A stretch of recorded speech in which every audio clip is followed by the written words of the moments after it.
Hello, আসসালামু আলাইকুম। সবাই কেমন আছেন? নিশ্চয়ই অনেক অনেক ভালো আছেন। তো এই মুহূর্তে আমরা আছি ওয়ান ব্যাংকক শপিং সেন্টারে। তো অনেকক্ষণ ঘোরাঘুরি করতে করতে ক্ষুধা পেয়ে গেল। তো কি খাবো কি খাবো খুঁজতে খুঁজতে চলে আসলাম এই পিজা শপে। তো আমি অনেকক্ষণ ধরে এই শেফের পিজা বানানো দেখছিলাম এবং খুবই ভালো লাগছিল। একদম ফ্রেশ পিজা, বিভিন্ন ইনগ্রেডিয়েন্ট দিয়ে বানাচ্ছে, এখানেই বানাচ্ছে এবং সামনেই তাদের হচ্ছে ডিসপ্লে।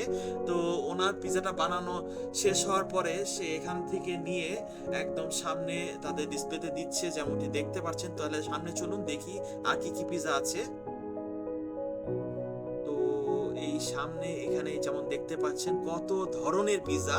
তো তারা এখানেই বানাচ্ছে, এখানেই সার্ভ করছে এবং ইন্টারেস্টিং ব্যাপার হচ্ছে তারা পিস ওয়াইজ সেল করে। তো আমরা যে পিজাটা অর্ডার করেছি সেটা আমাদের পার পিস লেগেছে হচ্ছে 70 বাত, তো টাকায় বললে 260 টাকার মতো। তো তাহলে চলুন একটু টেস্ট করি।